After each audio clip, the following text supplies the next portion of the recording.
What did it mean to get a new extension here?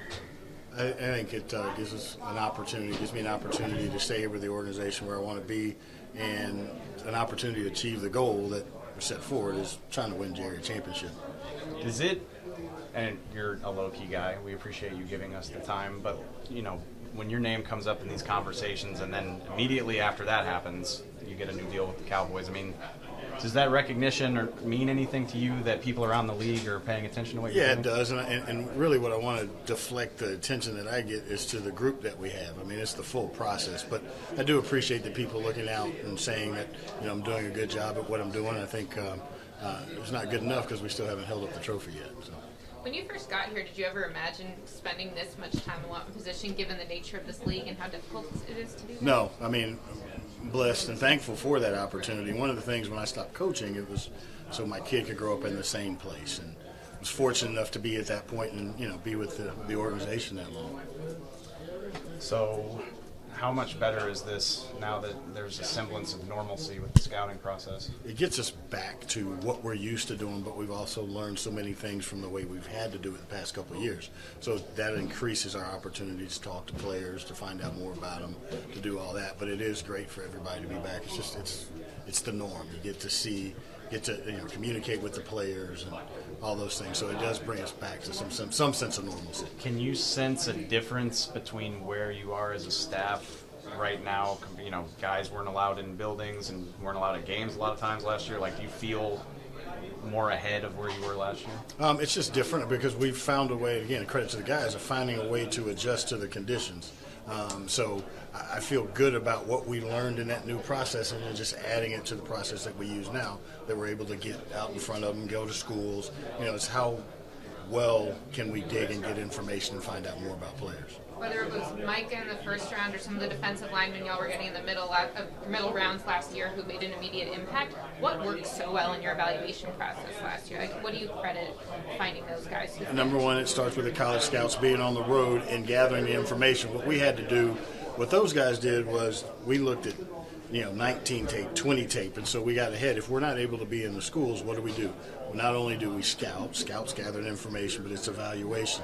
And then the guys spending that time learning the players. And so now the film, even though it was a big part of our deal, it's a bigger part now. And then having the time to find out about the players, because we're asking people about people and they're giving us their opinion, but our guys get to spend time finding out about their football ability, finding out about their mental capabilities and who they are as people, and that allows us to know them better when we get into the draft meetings. You've told us stories of the past. You mentioned how Tony stood out to you at this game before. Do you go into these practices with a game plan of, like, this is who I want to watch, or do you just kind of wait for it to jump out? I just want to wait for it to jump out. It's an opportunity to go and see the players just in the element. They're in a different element. They're not in the school they've been 3-4 years. We get to see them playing football. Somebody else is teaching them. You get to see the natural football ability come out. What's your most vivid memory about Dak in this game?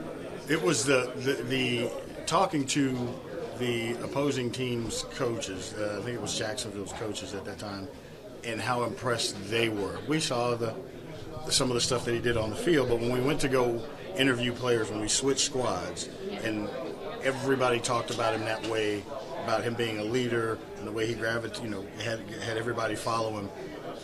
That's the most vivid memory of him. And then sitting down, talking to him, shaking his hand, and having him go on the board, because we had quarterbacks on the board, and his ability to be able to recall and do that was impressive. Do you remember anything that he was putting on the board or anything? No, it was, we'd give him a play and we'd talk for 15 minutes, and that's kind of that was Jason's trick to kind of get him off and then go back and do the play. Well, he went back and recited the play, and what everybody did, just the unique recall at that time, because he wasn't in a pro offense. Right. So his ability to be able to do that was impressive.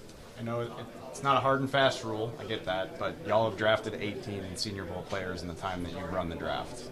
What is it about this that maybe you, like I said, it's not a rule, but you lean toward what you've seen from these guys? Well, again, for me, it's you get into an atmosphere where they're not it's not a controlled environment. It's not somewhere that they're comfortable. You got to see, hey, you're going out here and competing against the best, and what's your football abilities, what's your toughness, your competitiveness, and then the ability to pick up different things at different times. You see how quickly you see the football ability more so than the rehearsed movement, steps, all those things. This is all new. How much would this week weigh if you were considering a small non-Power 5 player? Like, how much would what you saw this week weigh into that evaluation? It's big because you get to see him against, the better competition, and it raises their value a little bit. Now you get to interview them and do all those things, but it's what do you do when you're competing against the best that's coming out in the draft?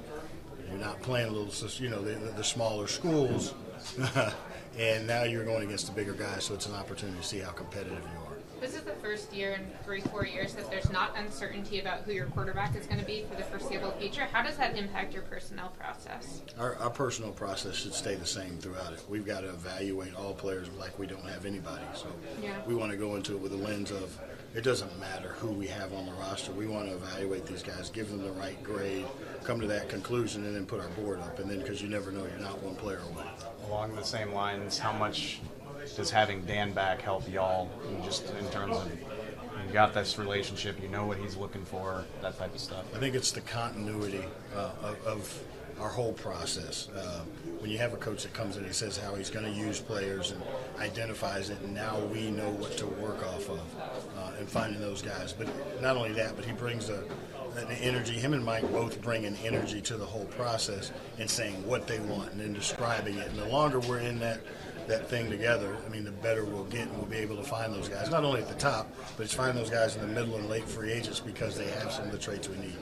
Mike and Dan both mention your name a lot when we talk to them and just how closely y'all are working together and how well they think you guys are working together.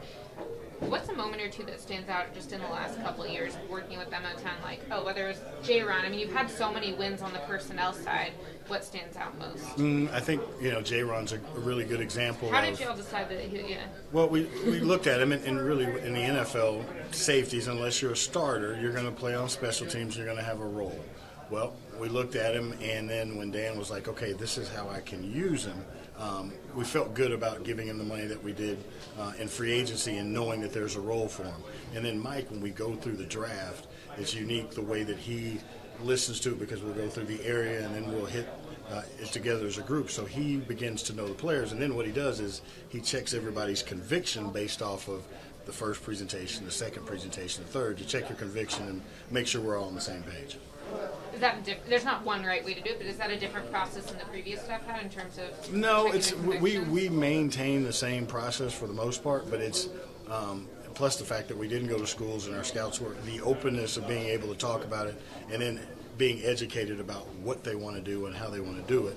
It makes our staff that much better, understanding what you're trying to put the players into. The hardest part about the college side is they're on the road all the time. Yeah. It's all college football. So they really don't understand our roster and what we're trying to do unless you have that time to explain it and people to articulate it away where now you can say, oh, okay, this is a guy that fits that. So I think it's just the communication. The longer you're in a process, the better you communicate. And then our group's been together for a long time. Right. You don't want a guy to be a jack of all trades, master of none, but you had pretty versatile defenders last year in Mike and J-Ron. Has y'all's capacity and interest in versatility, particularly on the defense side, changed since you started in this role? Yeah, I think so.